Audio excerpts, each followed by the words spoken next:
Selamat datang di Virtual Spoiler. Jangan lupa like, komen, subscribe, dan follow. Chapter 662.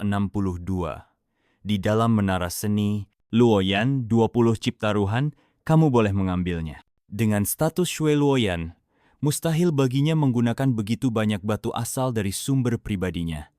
Tapi dalam duel ganda ini, seluruh keuangan ada di bawah kendalinya. Dia jelas menggunakan kekayaan kamar dagang untuk bertaruh. Keputusan sepihak seperti itu, tanpa berdiskusi lebih dulu dengannya, membuatnya sangat kesal. Ia ingin menegur, tapi baru saja membuka mulut, langsung dipotong. Cukup! Aku punya cara sendiri dalam melakukan sesuatu. Kamu tidak perlu ikut campur. Shui Luoyan merasa sangat jengkel. Dinglinger bisa dengan santainya menggunakan hingga 100 miliar batu vitalitas, tapi dia malah dimarahi hanya karena memakai 20 miliar. Hatinya dipenuhi amarah saat dia berkata dengan dingin, "Penatua Quan, urus saja urusanmu sendiri." Luoyan tahu apa yang dia lakukan, jadi kamu tidak perlu khawatir. Kau pengecut. Penatua itu tiba-tiba membalas dengan kasar. Tapi ia menahan diri karena tidak mungkin marah di saat seperti ini. Percakapan mereka berlangsung lewat transmisi suara, dan mereka harus tetap menjaga nama baik kamar dagang Mando.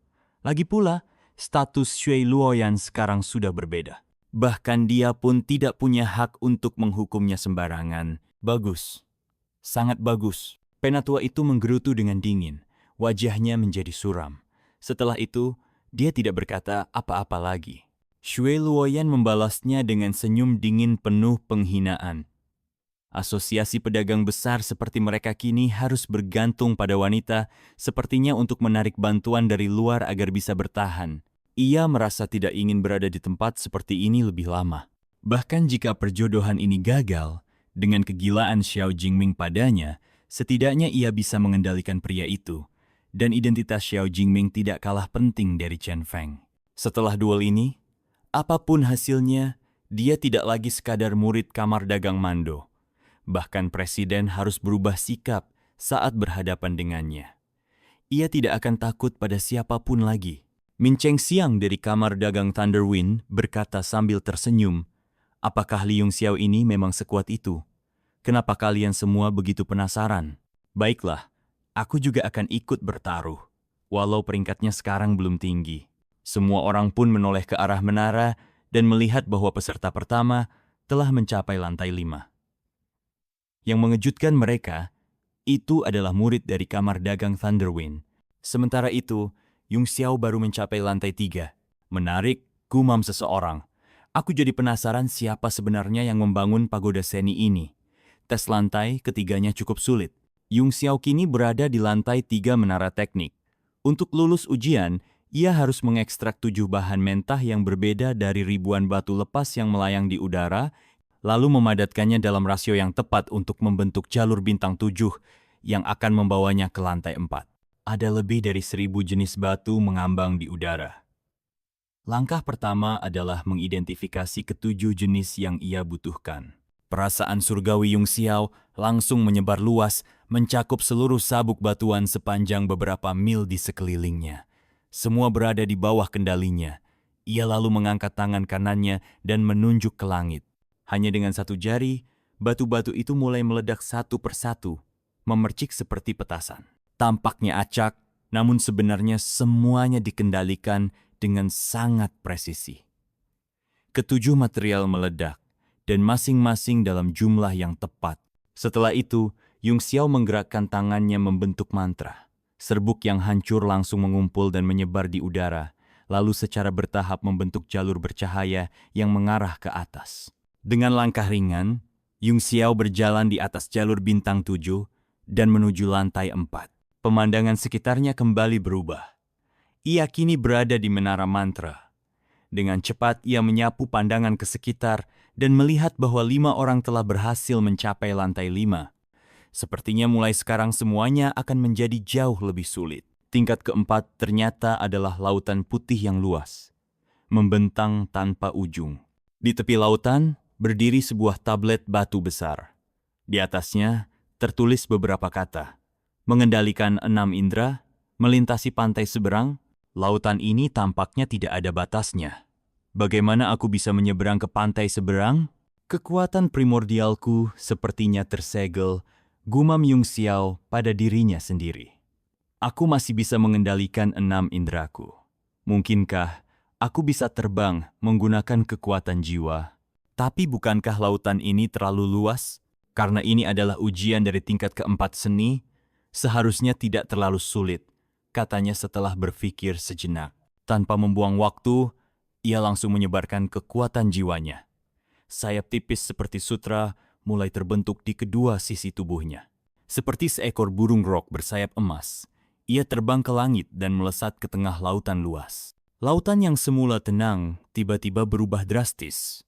Dalam sekejap, ombak besar bergulung, langit menjadi gelap, dan tekanan dari langit serta bumi menyapu permukaan laut. Level ini memang agak sulit untuk tingkat 4, pikir Yung Xiao sambil memperhatikan perubahan di sekitarnya. Meskipun ujian ini tidak terlalu menyulitkannya, kekuatan jiwanya ternyata mengalami peningkatan halus. Jika bukan karena naga iblis mengirimkan transmisi suara padanya, ia mungkin tidak akan menyadarinya. Ini benar-benar luar biasa.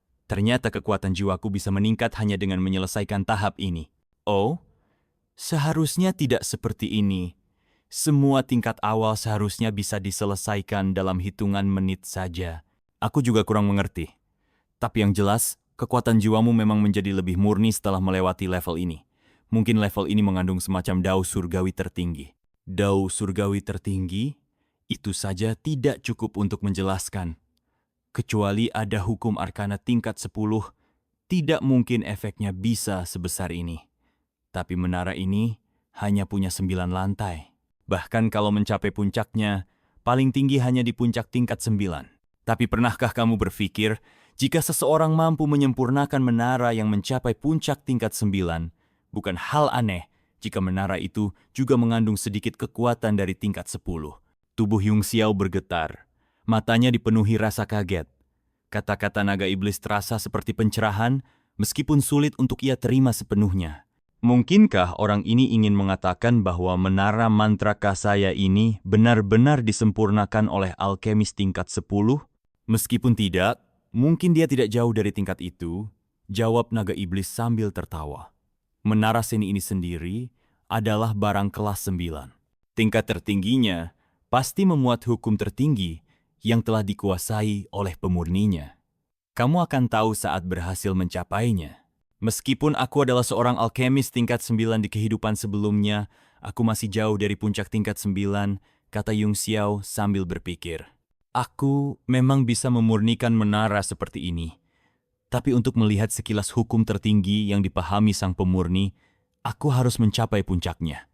Sayang sekali, aku belum punya kesempatan. Sekarang aku baru sampai di anak tangga ke-7. Kalau bisa naik ke lantai 8 saja sudah bagus. Aku akan bergabung denganmu di saat terakhir, kata naga iblis. Seharusnya kita bisa menembus ke tingkat ke-8. Tapi ini juga bisa menjadi kesempatan bagimu untuk benar-benar menapakkan kaki ke langkah itu. Hanya soal waktu sampai kekuatanku kembali, ujar Yung Xiao. Sekarang aku tidak terburu-buru. Aku juga tidak segelisah seperti sebelumnya. Biarkan semuanya berjalan sebagaimana mestinya. Lautan terus bergemuruh saat dia terbang di atasnya. Segala macam fenomena aneh muncul di permukaan laut, tapi semua itu tidak memberi pengaruh apapun pada Yung Xiao. Hanya saja, alisnya berkerut dalam, dan butuh waktu lama untuk akhirnya mengendur kembali. Setelah mendengar saran dari naga iblis, Yung Xiao mulai memikirkan dengan serius struktur menara mantra. Ia diam-diam merenungkan bagaimana cara menyempurnakan menara itu dan bagaimana menghasilkan efek serupa jika dirinya berada di posisi sang naga. Rasanya seperti seorang alkemis yang mendapat model baru, lalu mulai mempelajari dan merancang ulang struktur serta hukum-hukum di dalamnya. Tanpa disadari, ia telah melewati tingkat keempat. Setelah diingatkan oleh naga iblis, ia memeriksa kekuatan jiwanya sendiri dan menyadari bahwa kekuatannya memang meningkat drastis sejak kembali ke dalam menara seni. Seseorang akan memasuki level ke-6. Teriak Cui Bo dari luar menara mantra. Waktu taruhan tinggal 10 detik lagi. Semua orang jadi tegang. Terlihat jelas bahwa Xiao Jingming dan pria berkulit perunggu dari kamar dagang angin petir lebih unggul di dalam menara teknik. Mereka membuka mata secara bersamaan, yang berarti Keduanya sudah berhasil melewati tingkat kelima dan akan segera naik ke tingkat keenam. Mereka saling menatap tajam. Pandangan mereka dipenuhi permusuhan. Xiao Jingming juga sempat melirik ke arah kerumunan lebih dari 100 orang di bawah ketika pandangannya tertuju pada Yung Xiao, yang saat itu baru saja melompat ke lantai 5. Senyum dingin muncul di sudut bibirnya. Di balik tirai air yang mengelilingi menara teknik, 3 orang dengan jumlah chip terbanyak adalah Xiao Jingming, pria dari kamar dagang angin petir, dan Li Yung Xiao. Dalam 10 napas terakhir, ketika semua orang menyadari bahwa Xiao Jingming dan pria dari kamar dagang angin petir memimpin dengan stabil, jumlah chip mereka melonjak hampir 2 kali lipat. Salah satu dari mereka memiliki lebih dari 900 chip, satunya lagi lebih dari 700, sedangkan Yung Xiao yang berada di posisi ketiga memiliki lebih dari 400 chip. Su Danhe mencibir. Sepertinya kamar dagang akan kehilangan semuanya. Mereka sudah mempertaruhkan seluruh harta keluarga mereka. Tidak ada lagi gunanya mengadakan kompetisi bela diri besok.